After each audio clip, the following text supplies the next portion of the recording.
Bonjour à tous les amis, bienvenue dans cette nouvelle vidéo de Vivre Sainement. Aujourd'hui, nous allons parler d'une intervention explosive du docteur William Makis, un excellent médecin canadien spécialisé en médecine nucléaire, radiologie et oncologie avec plus d'une centaine de publications scientifiques à son actif. Dans le domaine de l'imagerie et du traitement du cancer, il a dirigé à Edmonton, en Alberta, l'une des plus grandes cliniques nord-américaines de thérapie radionucléide ciblée où il a diagnostiqué et traité des milliers de patients atteints du cancer, notamment en utilisant des médicaments antiparasitaires comme l'ivermectine, le mebendazole et le fembendazole à haute dose. Dans cette vidéo que je vous ai traduite et commentée, il va exposer tous les mécanismes d'action de l'ivermectine, les protocoles et une posologie très précise. Allez, on va commencer de suite et vous allez voir, il va envoyer du très lourd avec les pseudo-vaccins Covid qui créent malheureusement des cancers. Et ensuite, il va nous parler des résultats observés de l'ivermectine face à ces cancers agressifs, dits turbocancers. C'est parti. Bonjour à tous, bienvenue dans un nouvel épisode de 15 minutes avec le docteur Makis, mon nouveau podcast médical sans concession. Il est désormais largement établi que les vaccins ARN messagers contre le Covid-19 de Pfizer et Moderna provoquent des cancers extrêmement agressifs appelés turbocancers. Vous savez, ils nous manipulent à ce sujet. Le corps médical fait l'autruche. Ils font comme si ce phénomène n'existait pas. Il y a une entrée Wikipédia qui cite un oncologue américain, le docteur David Gorski, dont le blog a été financé par Jeffrey Epstein, un trafiquant d'enfants à des fins sexuelles. Il a écrit de longs articles affirmant que, vous savez, il s'agit d'un phénomène inventé. Ce que vous constaterez sur les réseaux sociaux, c'est que des milliers de personnes et leurs proches signalent des cancers extrêmement agressifs après avoir reçu les vaccins Pfizer ou Moderna contre le Covid. Parmi les 5 cancers les plus agressifs que j'observe, le premier est le lymphome, le deuxième, les cancers du cerveau, les glioblastomes, puis les cancers du sein, du côlon et du poumon. Nous avons vu récemment les médias grand public commencer à reconnaître que des cancers extrêmement agressifs apparaissent chez les jeunes. Bien sûr, ils sont perplexes, ils n'ont aucune idée de ce qui en est la cause, ils n'ont même pas le droit de laisser entendre que les vaccins contre le Covid pourraient être à l'origine de ces cancers, mais c'est pourtant ce qui se passe. Il y a des milliers de cas partout. La question est donc comment traiter ces cancers. L'une des principales caractéristiques des cancers turbo est qu'ils résistent à la chimiothérapie conventionnelle, à la radiothérapie, voire à l'immunothérapie. Les traitements ne fonctionnent pas. Les oncologues vous prescrivent donc les traitements standards. Et quand tout a échoué, ils vous renvoient chez vous pour mourir. C'est en gros tout ce qu'il y a à dire. Votre oncologue ne vous sauvera pas. Il ne sauvera pas votre proche. Il va protéger son droit d'exercer. Ils vont protéger leur emploi. Et c'est tout. Ils ne recommanderont jamais aucune alternative. Il est donc extrêmement important que vous ayez un plan de traitement alternatif contre le cancer. Je me suis plongé en profondeur dans ces traitements alternatifs contre le cancer sur Twitter et sur mon Substack. Je vais donc publier une série de vidéos sur la manière dont vous pouvez aborder ces cancers extrêmement agressifs et vous donner une chance de guérir certains de ces cancers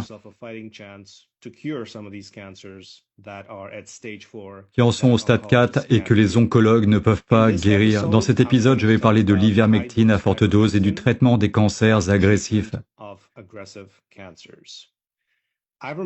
L'ivermectine a été diabolisée.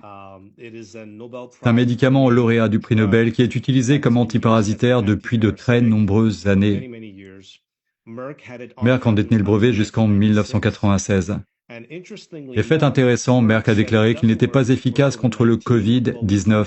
Eh bien, nous apprenons aujourd'hui que Merck a conclu un partenariat à parts égales avec Moderna pour les vaccins ARN messagers contre le cancer. Merck va gagner des milliards de dollars grâce au cancer et aux vaccins à ARN messagers contre le cancer. Ils n'ont donc aucun intérêt à poursuivre les recherches sur l'ivermectine pour le cancer, par exemple, car elle est bon marché, son brevet a expiré et ils ne vont pas gagner d'argent avec. Il existe donc une quantité considérable de preuves indiquant que l'ivermectine à forte dose est extrêmement efficace dans le traitement de nombreux types de cancers. Et pour aborder cela, je commence généralement par me demander quels sont les mécanismes d'action, par exemple. Quels sont les mécanismes d'action par lesquels l'ivermectine traite le cancer? Je vais donc vous présenter quelques articles qui examinent les mécanismes d'action. Quelles études ont été menées, qu'il s'agisse d'études sur des animaux ou sur des humains, concernant l'ivermectine et le cancer. Et puis, comme je reçois des centaines d'emails et de questions à ce sujet, quelle est la posologie? Comment traite-t-on concrètement le cancer avec l'ivermectine? Alors il faut savoir qu'il va présenter quelques études sur l'ivermectine avec les différentes posologies utilisées pour soigner ces cancers, mais que la plus grosse étude sur l'ivermectine et d'autres antiparasitaires va très bientôt commencer sur la Floride, financée à hauteur de 60 millions d'euros par Ron DeSantis.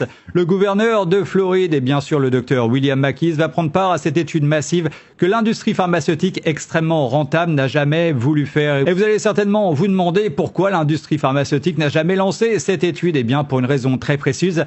Bien évidemment, ces antiparasitaires ne coûtent presque rien et donc ne leur apporteraient qu'une misère comparée à l'immense fortune que leur apportent depuis des décennies toutes les chimiothérapies et autres. On continue. Le premier article que je souhaite vous présenter est un article de 2022 rédigé par un groupe iranien dirigé par le docteur Loftalizadeh.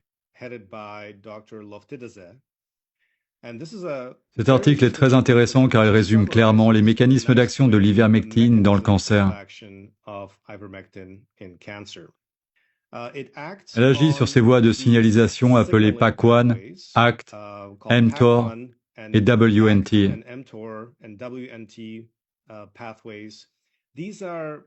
Ce sont des voies impliquées dans la prolifération et la croissance tumorale.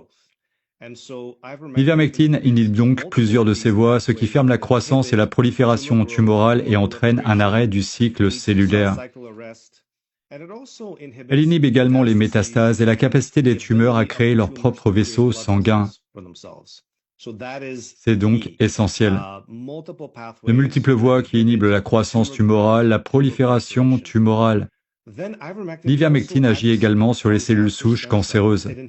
Elle inhibe les cellules souches cancéreuses et les cellules souches cancéreuses sont extrêmement importantes car elles jouent un rôle dans l'agressivité des cancers. Elles jouent un rôle dans les métastases et dans la récidive du cancer. Imaginez donc que vous suiviez une chimiothérapie, que vous pensiez être guéri, mais les cellules souches cancéreuses ont tendance à résister à la chimio et votre cancer revient alors en force parce que ces cellules souches cancéreuses recommencent à proliférer. Cela inhibe donc les cellules souches cancéreuses, c'est très important. L'ivermectine stimule également la mort des cellules cancéreuses, stimule l'apoptose, l'autophagie et d'autres types de morts cellulaires cancéreuses. L'ivermectine inverse également la multirésistance aux médicaments. Alors si vous développez une résistance à certaines chimiothérapies, l'ivermectine l'inversera.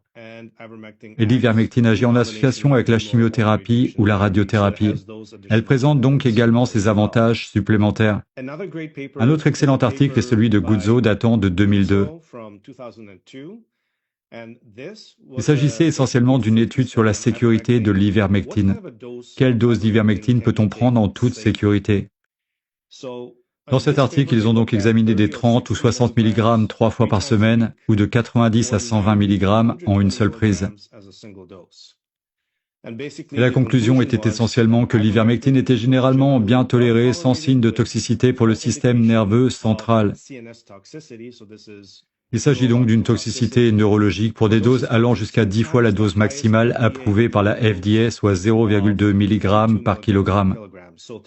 Donc 10 fois cette dose, cela ferait 2 mg par kilogramme. Retenez ce chiffre. En effet, ils ont démontré que l'ivermectine est bien tolérée jusqu'à 2 mg par kilogramme par jour. Et la dose approuvée est bien sûr, en tant qu'antiparasitaire, de 200 microgrammes par kilogramme ou 0,2 mg par kilogramme. Eh bien, il faut une dose plus élevée pour obtenir des effets anticancéreux. Donc, encore une fois, l'ivermectine est généralement bien tolérée à des doses plus élevées selon des schémas posologiques plus fréquents. Il s'agit donc d'une étude très importante démontrant la sécurité de l'ivermectine à des doses plus élevées. Ensuite, il faut examiner si l'ivermectine a effectivement été utilisée chez des patients atteints de cancer à des doses plus élevées et si ces doses étaient sans danger. Un excellent article à ce sujet est celui de Claudio Castro, publié en 2020. Cet article s'intéressait à une utilisation des doses élevées d'ivermectine chez des enfants atteints de leucémie. L'un de ces enfants était un garçon de 11 ans chez qui on avait diagnostiqué une leucémie extrêmement agressive. On lui a administré 1 mg par kilogramme une fois par jour en plus de la chimiothérapie. Et ce qu'ils ont montré, c'est qu'il a commencé à se sentir mieux et que les blastes, qui sont les cellules leucémiques, ont disparu de son sang. En fait, ils lui ont donné de l'ivermectine pendant une courte période en même temps que la chimio, puis vous savez, son état a fini par s'aggraver à niveau. Ils ont donc repris l'ivermectine à raison d'1 mg par kilogramme pendant 6 mois supplémentaires. Et puis son état s'est stabilisé pendant une période étonnamment longue. Le garçon de 11 ans a donc pris 1 mg par kilogramme d'ivermectine par jour pendant 6 mois sans aucun effet secondaire. Sa seule plainte liée au traitement était qu'il n'aimait pas l'odeur. Donc aucun effet secondaire, la dose d'1 mg par kilogramme. C'est très important car cela nous donne en fait une idée des doses à utiliser. Voici un article publié en 2023. Il ne s'agit toutefois pas d'un article évalué par des pairs, il a été publié sur thedesertreview.com. Il présente les expériences de médecins du monde entier qui ont utilisé l'ivermectine à forte dose chez certains patients atteints de cancer ainsi que l'évolution de l'état de santé de ces patients. Un rapport du Dr Tess Loris du Conseil mondial de la santé s'est avéré très important. Il y a présenté le cas d'une patiente atteinte d'un cancer de l'ovaire métastatique qui prenait une dose assez faible, seulement 12 mg par jour, et dont les marqueurs tumoraux, ses taux de CA125 sont passés de 288 à 22. Cette patiente prenait de l'ivermectine en association avec une chimiothérapie, mais a eu une réponse spectaculaire au traitement. Il y a ensuite un rapport du docteur Landrito qui a fait état du cas d'une de ses collègues médecins atteinte d'un cancer de la vésicule biliaire en phase terminale. Elle était en train de mourir d'un cancer de la vésicule biliaire et elle a simplement commencé à prendre une dose quotidienne élevée d'ivermectine pendant 14 mois. Et son cancer de la vésicule biliaire en phase terminale s'est complètement résorbé et a disparu. Et donc, quand on examine les détails de ce cas, on découvre qu'elle a pris une dose extrêmement élevée pendant les premiers mois, à savoir 2 mg par kilogramme par jour. Nous retrouvons donc ici cette dose, soit 2 mg par kilogramme par jour, dont l'article de Guzzo a démontré qu'il s'agissait d'une dose sans danger. Elle a souffert d'effets secondaires visuels pendant quelques jours, mais ceux-ci ont rapidement disparu. Ce traitement a bien été toléré malgré cette dose très élevée. Nous avons ensuite un autre rapport concernant un homme nommé Oscar Natsu, atteint d'une énorme tumeur au cou et de métastases pulmonaires de la taille d'un boulet de canon. Il a pris de l'ivermectine à forte dose à raison de 2,4 mg par kilogramme par jour pendant 3 mois. Les métastases pulmonaires ont régressé et il n'a plus besoin d'analgésique. Il prend désormais 2,45 mg par kilogramme par jour et ne présente aucun signe de surdosage ou de toxicité. C'est la dose la plus élevée que j'ai jamais vue chez un patient. Il s'agit donc d'une dose extrêmement élevée, mais encore une fois, il s'agit d'un rapport anecdotique faisant état d'un succès avec cette dose. Il y a un autre cas dans cet article, celui d'un homme de 70 ans atteint d'un cancer de la prostate qui prenait 45 mg par jour. Ce n'est donc pas une dose très élevée. Cela représenterait environ moins d'1 mg par kilogramme par jour et son taux de PSA est passé de 89 à 10. Je reçois donc des centaines de questions. Quelle forme d'ivermectine faut-il prendre pour le cancer ? Eh bien, si vous pouvez vous procurer des comprimés, prenez des comprimés. Les gens les importent d'Inde. Ils s'en procurent au Mexique. Aux États-Unis, on peut s'en procurer assez facilement. Au Canada, c'est extrêmement difficile à obtenir. Les agents des douanes les confisquent à la frontière. Alors sur le sujet de savoir où les trouver, sachez que je ne peux en rien vous aider malheureusement sur le sujet, car il faut savoir qu'en France et dans la grande majorité des pays européens, l'ivermectine pour usage humain est un médicament totalement soumis à la prescription médicale. Donc légalement, aucune vente en pharmacie n'est possible sans ordonnance. Et oui, en France particulièrement, on a le droit de se shooter à l'héroïne ou au crack dans des salles mises à disposition par les villes ou par l'État. On a le droit de changer le sexe d'un enfant sous la raison bateau que son corps, son choix, mais on n'a pas le droit de se soigner avec les traitements qu'on veut. Là, son corps, son choix, ça marche pas. Là, sur le sujet, ton corps, il appartient à BlackRock seulement et à tous les autres fonds d'investissement qui se gavent de pognon sur notre santé. C'est même obligatoire d'injecter les enfants avec 11 vaccins pédiatriques. Ça laisse à réfléchir quand même. Dites-moi ce que vous en pensez dans les commentaires ci-dessous. Et aussi, sachez qu'en publiant cette vidéo, je n'incite absolument personne à prendre de l'ivermectine car je ne suis pas un docteur et si je le faisais, malgré tout, je risquerais une peine de prison. Alors bien évidemment, je ne le fais pas. Je traduis juste une interview d'un vrai médecin qualifié qui donne son avis personnel, confirmé, documenté par plein d'autres études réalisées par d'autres professionnels. On continue. Je recommanderais ou je suggérerais des comprimés de 12 mg car avec des comprimés de 6 mg, vous devrez en prendre un certain nombre. Donc si vous pouvez vous procurer des comprimés de 12 mg, c'est probablement la meilleure solution. Si vous êtes dans une situation désespérée, que vous ne pouvez pas vous procurer les comprimés et que vous avez en quelque sorte été renvoyé chez vous pour mourir, il existe des versions liquides de l'ivermectine. Je ne recommande jamais de produits vétérinaires, mais si un membre de ma famille était en fin de vie, eh bien c'est une option que j'envisagerais. Ce qu'il faut savoir avec les versions liquides, c'est que chaque millilitre contient 10 mg d'ivermectine. On peut donc considérer que chaque millilitre équivaut à peu près à un comprimé de 12 mg, un comprimé 1 millilitre, un comprimé, n'est-ce pas? Ces flacons sont disponibles en 250 ou 500 ml et ils ne sont pas très chers, peut-être entre 100 et 150 $ le flacon. C'est donc très économique, surtout pour les personnes qui n'ont pas beaucoup d'argent. C'est un moyen très économique de se procurer de l'ivermectine. Mais la concentration est très importante. Chaque millilitre contient 10 mg d'ivermectine. En ce qui concerne les différents types de formulations en pâte, là encore, je ne recommande pas les produits vétérinaires, même quelque chose comme ceci. Ils peuvent contenir d'autres additifs qui ne sont pas sans danger pour l'usage humain. En ce qui concerne la concentration, cela devient vraiment compliqué. Une fois la concentration convertie, vous devrez peut-être prendre un demi-tube, voire un tube entier par jour. Je ne recommanderais donc vraiment pas cela. Vous savez, les gens peuvent se retrouver dans des situations désespérées, et donc vous savez, on fait ce qu'on a à faire. Nous arrivons donc maintenant au graphique le plus important que j'ai élaboré au cours de l'année écoulée, à savoir le schéma posologique de l'ivermectine. Je suggérerais pour la plupart des cancers de viser 1 mg par kilogramme par jour. Ce serait ma dose de départ pour la plupart des cancers.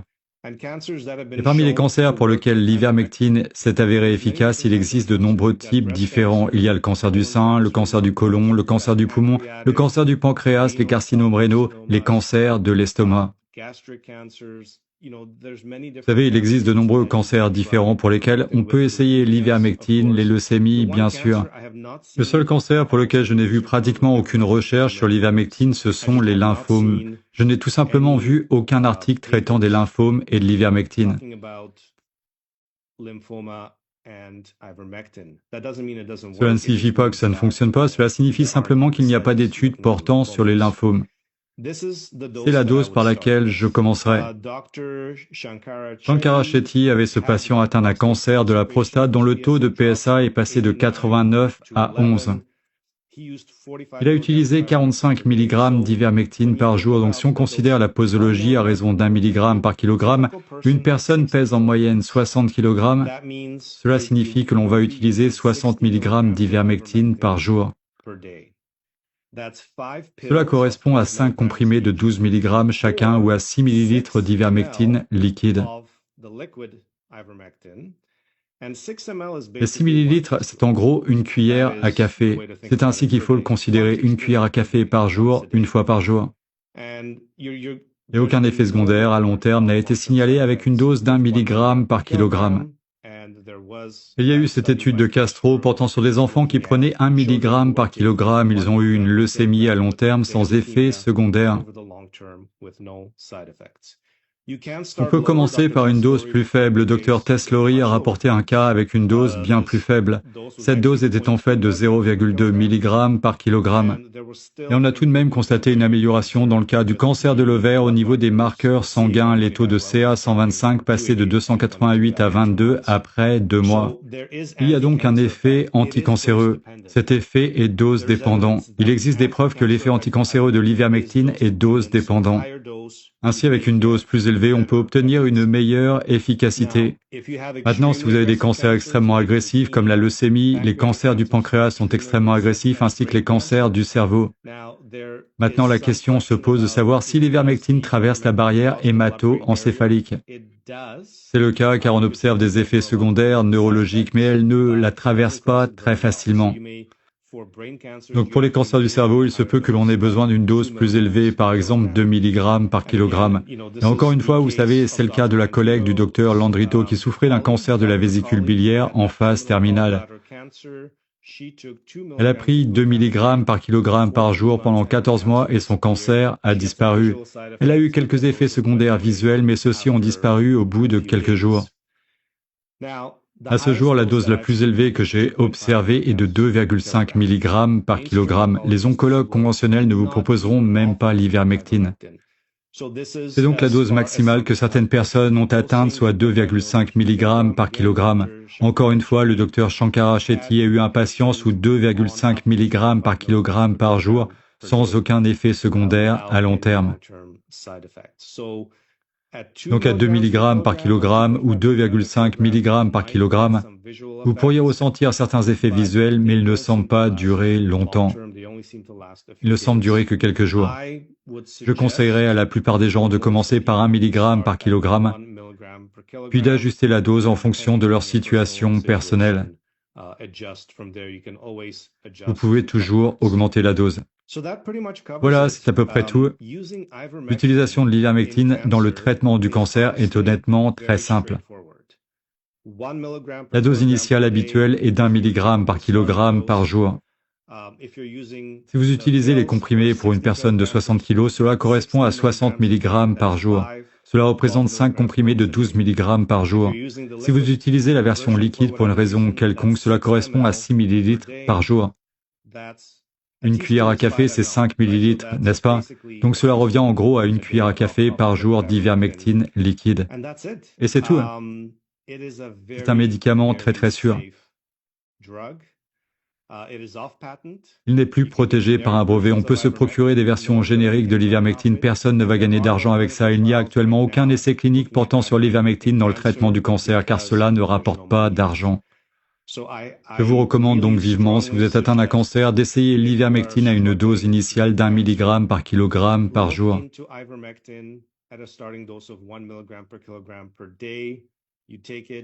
Vous le prenez tant qu'il y a des signes de tumeur active.